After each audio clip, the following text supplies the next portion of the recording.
오늘 우리에게 주시는 하나님의 말씀은 로마서 9장 6절에서 13절에 있는 말씀입니다.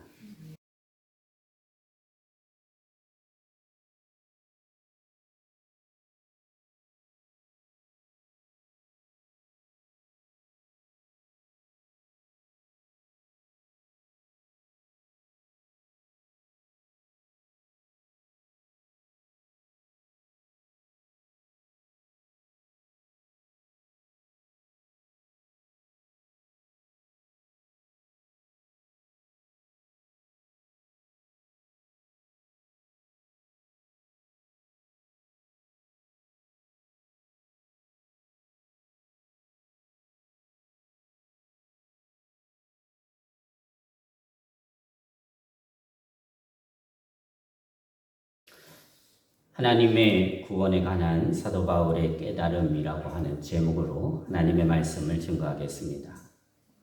사도 바울에게는 그 마음의 큰 고통과 그치지 않는 근심이 있음을 우리는 지난주에 살펴보았습니다. 무엇이 그토록 그에게 큰 고통이 되고 마음에 그치지 않는 근심이 되었는가 하면 자신의 굴욕 지침에 해당하게 되어지는 형제 이스라엘 백성들의 민족의 구원입니다. 이스라엘이 어떤 민족입니까? 이 세상을 창조하시고 또 섭리하시는 하나님께서 유일하게 택하시고 부르셔서 온 세상의 제사장 나라가 되게 하신 그러한 민족입니다. 그뿐 아니라 이스라엘은 하나님께서 은혜로 주신 복되고 자랑스러운 것들이 참으로 많았습니다. 양자됨과 영광과 언약들과 율법들이 있었고 예배와 약속이 있는, 그리고 육신으로 하자면 그리스도가 그들에게서 나시기까지 하셨습니다. 참으로 이루 말할 수 없는 그런 큰 하나님의 사랑과 또 놀라운 은혜를 입은 민족이 이스라엘 민족인 것이죠. 그런데 사도 바울이 살았던 그 시대의 이스라엘은 어떠냐라고 했을 때 사도 바울이 보면 하나님의 구원의 역사에서 이스라엘이 제하여진 것만 같았던 거죠. 분명 하나님은 이스라엘의 선조인 아브라함과 언약을 맺었습니다. 그 말씀이 창세기 12장 1절에서 3절에 있는 말씀인데요. 이 창세기 12장 1절에서 3절에 있는 말씀을 제가 읽어드리겠습니다. 여호와께서 아브라함에게 이르시되 너는 너의 고향과 친척과 아버지의 집을 떠나 내가 내게 보여줄 땅으로 가라. 내가 너로 큰 민족을 이루고 내게 복을 주어 내 이름을 창대하게 하리니 너는 복이 될지라. 너를 축복하는 자에게 내가 복을 내리고 너를 저주하는 자에게 내가 저주하리니 땅의 모든 족속이 너로 말미암아 복을 얻으리라. 라고 하는 이 언약의 말씀을, 놀라운 약속이죠. 아브라함에게, 그리고 이삭에게, 그리고 이삭의 아들 야곱에게 이어지면서 이 야곱의 자손인 이스라엘 민족에게로 그게 확대가 되어지죠. 그런데 지금 그 하나님의 구원의 역사가 하나님께서 택하신 이스라엘 민족에게서 떠난 것 같단 말입니다.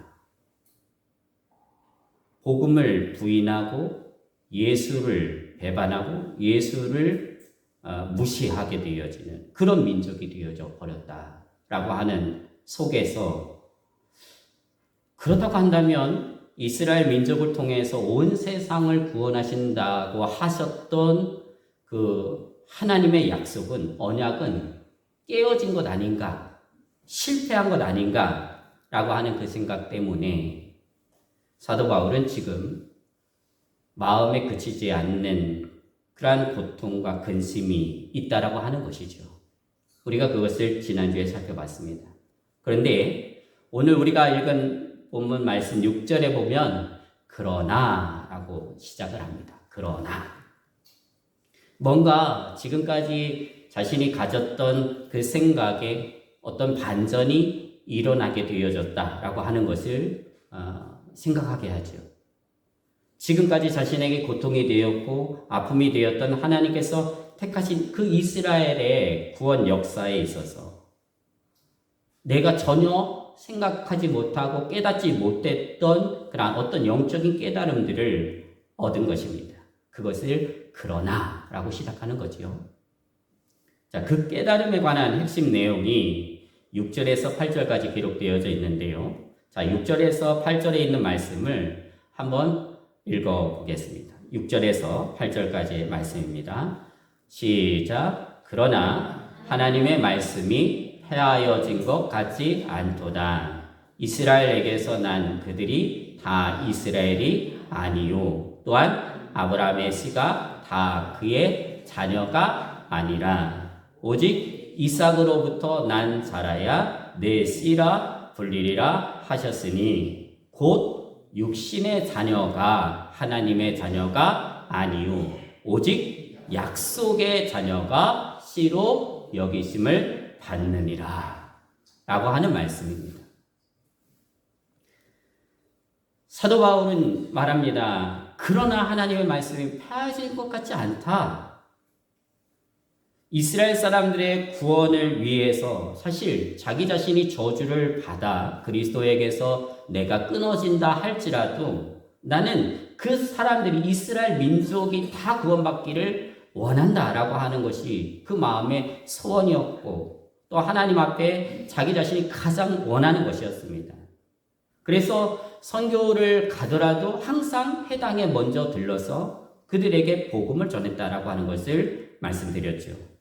그러나 복음을 전하면 전할수록 하나님의 택하신 그 이스라엘 민족 전체가 자신의 생각처럼 복음을 듣고 하나님께로 돌아오는 게 아닌 것입니다.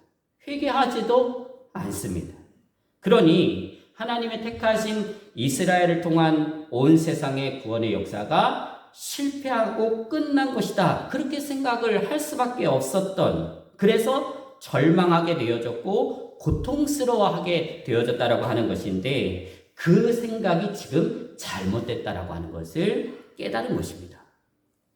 즉 하나님의 약속하신 이스라엘의 구원은 자신이 생각한 것처럼 결코 폐하여지거나 실패한 것이 아니라는 것을 사도 바울은 성경 속에서, 다시 말하면 구약 성경 속에서 그 말씀을 통해 새롭게 깨닫게 되어진 거죠.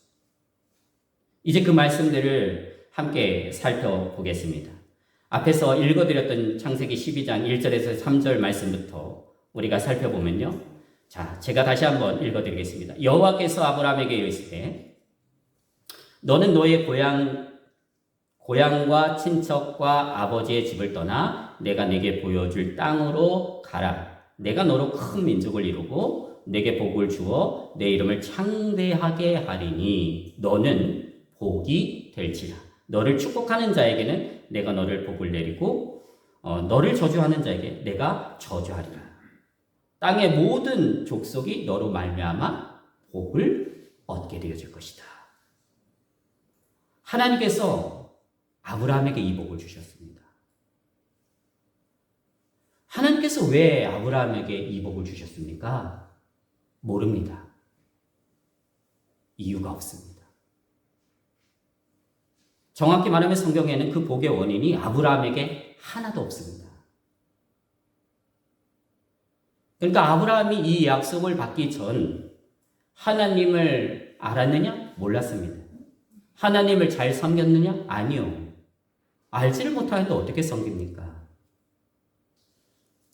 하나님과 어떤 관계를 맺고 하나님과 어떤 그 관계 속에서 충성하게 되어지고 헌신하게 되어지고 하는 그런 삶을 살았다라고 하는 기록이 성경에는 하나도 없습니다. 그냥 일방적으로 하나님이 부르신 거예요. 다시 말하면 하나님의 전적인 은혜로 아브라함은 하나님의 부르심을 받았고 택하심을 받은 것입니다. 그리고 이 언약의 주인공이 되어진 것이죠. 그리고 이 언약의 말씀이 맺어진 때 여러분 아브라함의 나이는 75세였습니다. 그때 아브라함은 자신에게 언약하신 그 하나님의 말씀에 따라서 순종함으로 나아갔다라고 하는 것을 기록하고 있습니다. 그런데 우리가 성경을 통해 알고 있듯이 즉각적으로 하나님께서 약속하신 이 약속의 말씀이 그의 삶 가운데에서 이루어졌느냐? 그렇지 않습니다. 하나님이 분명히 약속하셨는데 자녀를 주겠다라고 하는 약속. 사실 이 모든 약속이 이어지려면 가장 중요한 게 뭐냐면 자녀가 있어야 되는 거거든요. 자녀가 있어야 돼요. 그렇지 않으면 자기 자신에 대해서 끝나버리고 맙니다. 그 약속은 이루어질 수가 없어요. 그런데 하나님께서 아브라함에게 자녀를 안 주시는 거예요. 시간은 점점 야속하게 흘러갑니다. 이 언약이 성취되려면 아브라함에게는 반드시 자식이 있어야 되는데 그 당시에는 자기 집에서 길 이은 자라고 하는 엘리에셀밖에 없었어요. 참 너무 답답한 거 아니겠습니까? 조급해지죠. 나이는 75세인데 물론 그때는 이 자식을 얻을 수 있는 능력이 아브라함에게는 있었습니다. 그래서 그 자식을 얻기 위해서 아브라함도 사실 굉장히 노력을 했어요. 사라와 함께 노력을 했습니다. 그 인간적인 노력을 증거하는 말씀이 창세기 16장 1절에서 2절의 말씀에 나오는데요. 제가 읽어드리겠습니다. 아브라함의 아내 사레는 출산하지 못하였고 그에게 한 여종이 있으니 애굽 사람이요 이름은 하갈이라. 사레가 아브라함에게 이르되 여호와께서 내 출산을 허락하지 아니하셨으니 원하건대 내 여종에게 들어가라. 내가 혹 그로 말미암아 자녀를 얻을까 하노라 하매 아브라함이 사레의 말을 들으니라. 이렇게 기록하고 있습니다. 여기에서 우리는 그냥 스쳐 지나갈 수 있을지 모르겠지만 여러분 사레의 말을 잘 들어보십시오. 그가 이 출산을 하지 못했다. 아브라함의 아내 사레가 출산하지 못했다라고 하는 이 말은 단순히 그냥 출산하지 못했다라고 하는 것을 기록하는 게 아니고요. 자녀를 얻기 위해서 노력을 무진장했는데 그게 안 됐다는 이야기예요. 그러니까 아브라함과 사레가 하나님의 언약을 받았습니다. 근데 그 언약이 성취되어지려면 자녀가 있어야 돼요. 그래서 더 늦기 전에 우리가 어떻게든 그 자녀를 얻읍시다 라고 하게 되어지면서 이 아브라함과 사레가 노력했다는 거죠. 최선의 노력을 다했는데 안 됐다는 겁니다. 하나님께서 분명히 약속을 해주셨는데 자신들에게는 그 자녀를 얻을 수 있는 시간이 얼마 없기 때문에 정말로 최선을 다해서 자식을 얻기 위해 노력했지만 그게 안 이루어진 거예요. 그래서 사레가 아브라함에게 여호와께서 내 출산을 허락하지 아니하셨으니 이렇게 말한 겁니다. 결국 이 아브라함과 사레의 열심으로 아브라함과 하갈 사이에 몸종이었죠. 이 하갈 사이에 이스마엘이라는 아이가 태어납니다. 그러나 하나님께서 분명히 그에게 말씀하시고 주신 약속하신 씨는 아니었습니다. 그렇게 시간은 흘러 또 지나갑니다. 실패하는 것처럼 보였습니다. 아니 누가 보더라도 아브라함이 보더라도 사레가 보더라도 99세가 되어졌을 때 보게 되어지면 이제 다 끝났다 라고 하는 거죠. 절망이 찾아오게 되어지는 순간입니다. 그런데 그때에 비로소 99세가 되어서 이제 다 끝났다 라고 하는 그때에 하나님께서 아브라함에게 찾아오십니다. 그리고 이렇게 말씀하십니다. 아브라함이 99세 때에 여호와께서 아브라함에게 나타나서 그에게 이르시되 나는 전능한 하나님이라. 너는 내 앞에서 행하여 완전하라. 내가 내 언약을 나와 너 사이에 두어 너를 크게 번성하게 하리라 하시니 아브라함이 엎드렸더니 하나님이 또 그에게 말씀하여 이르시되 보라 내 언약이 너와 함께 있으니 너는 여러 민족의 아버지가 될지라. 이제 후로는 내 이름을 아브라함이라 하지 아니하고 아브라함이라 하리니 이는 내가 너를 여러 민족의 아버지가 되게 하려 함이니라.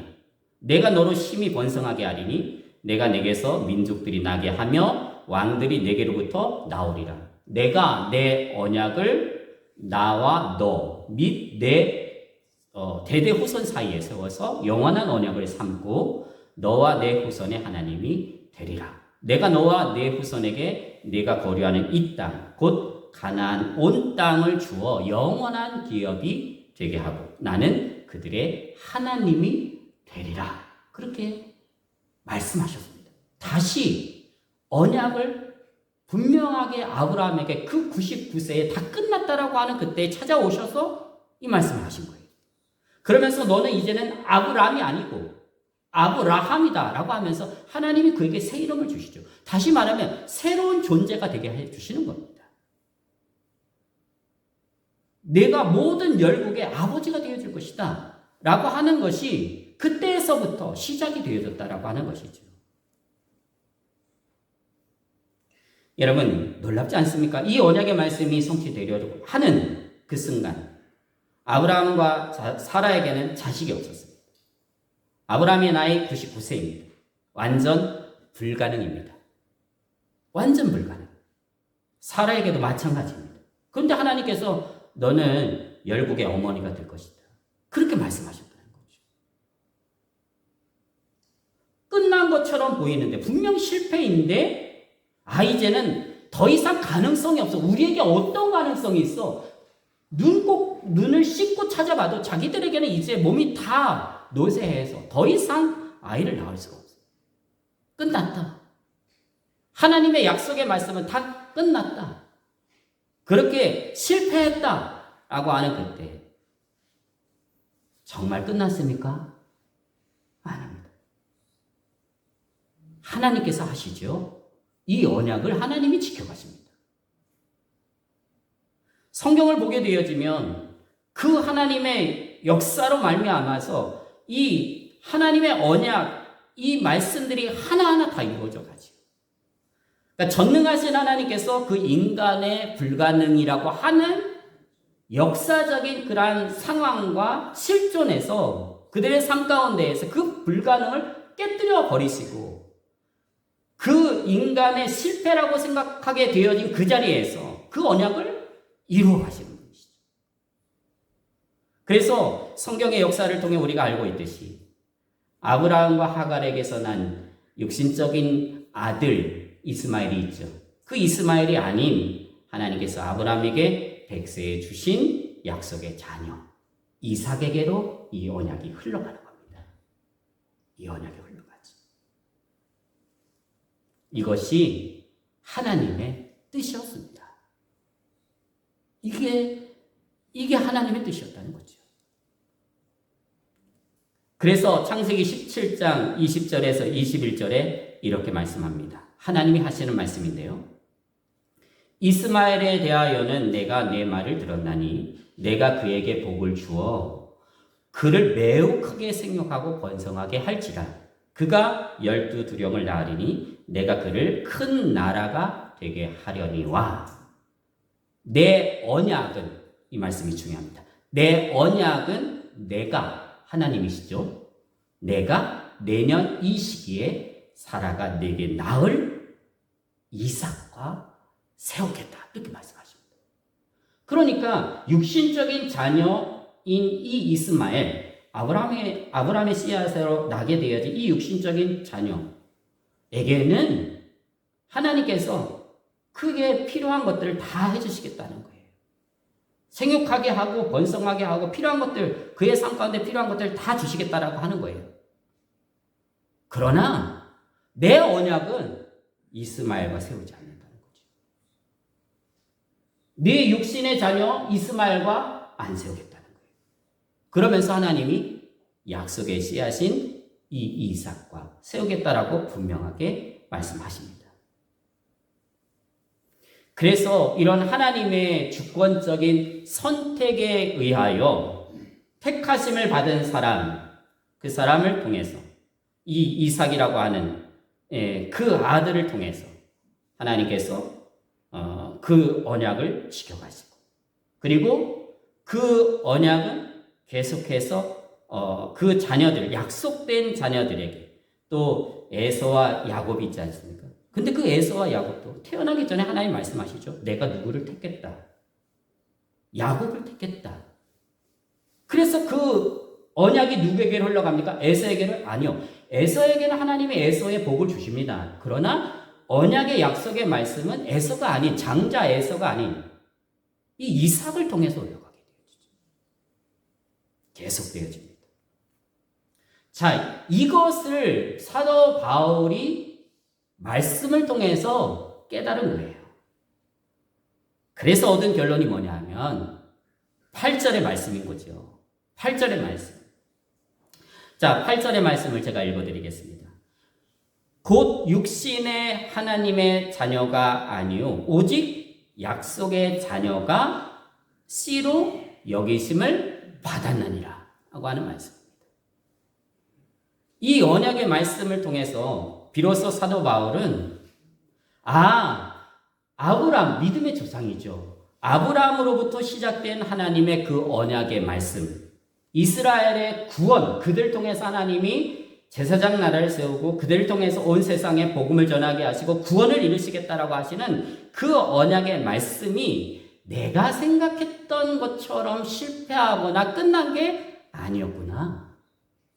나는 이스라엘 민족 전체가 다 하나님 앞에 구원함을 받아서, 선택함을 받아서 그들이 이 온 세상을 향해서 하나님의 나라를 이루어가고 온 세상을 향해서 구원의 역사를 이루어가는데 그 중심에 서게 되어질 것이라 생각했는데 그게 아니었구나 라고 하는 것을 깨닫게 되어진 것이죠.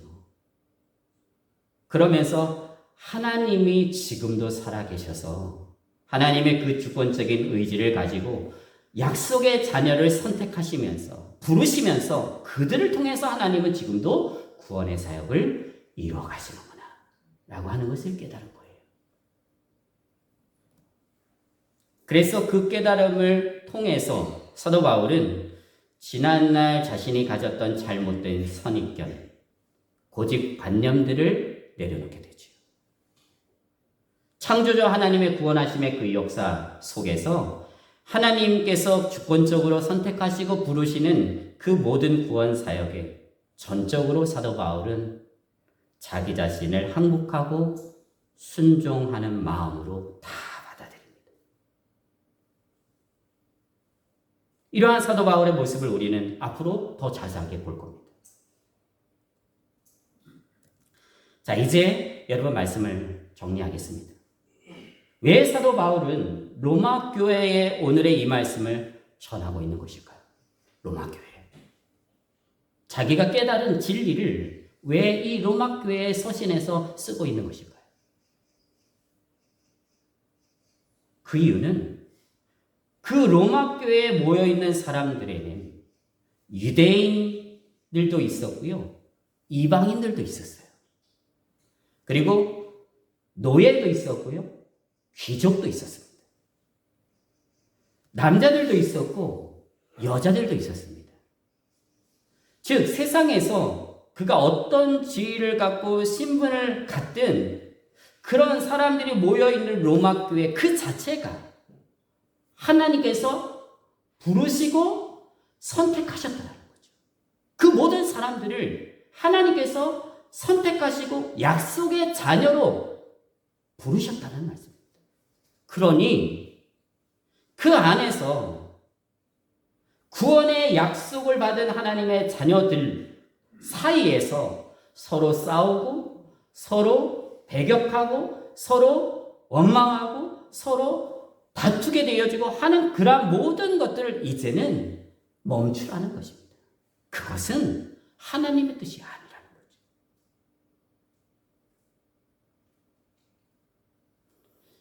그리고 오늘날에도 우리들에게 이 말씀은 유효합니다.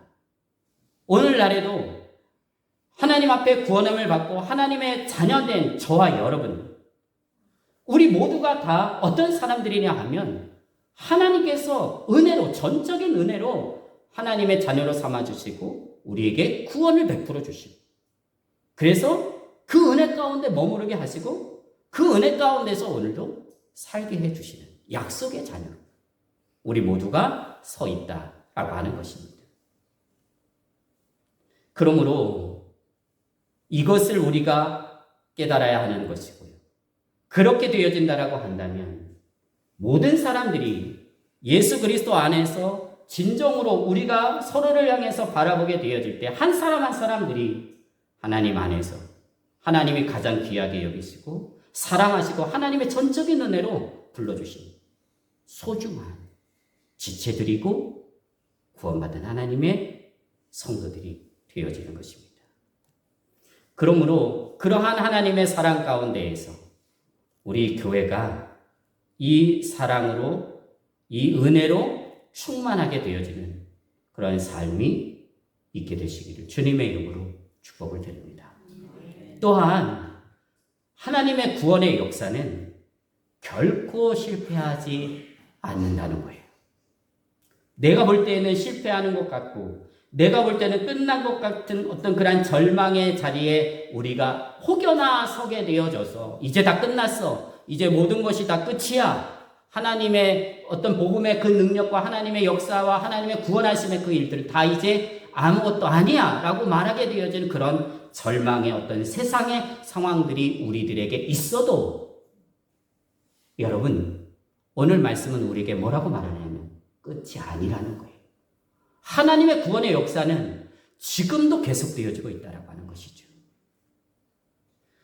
세상에 어떤 소망이 없는 것처럼 조롱하게 되어지는, 교회를 향하여서 조롱하게 되어지고 비난하는 그런 사람들이 아무리 많다 할지라도 기억하십시오.